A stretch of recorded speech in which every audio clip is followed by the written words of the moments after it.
അവർ തമ്മിലുള്ള ആ ഒരു സ്നേഹം, ഫ്രണ്ട്ഷിപ്പ് നോക്കൂ.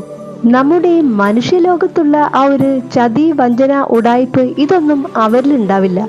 ആ ഒരു റിലേഷൻഷിപ്പ് പ്യുവർ ആയിരിക്കും. അവരുടെ ആ ഒരു ഒരുമയും ആ ഒരു സ്നേഹവും കണ്ട് നമ്മൾ നിന്നു പോകും.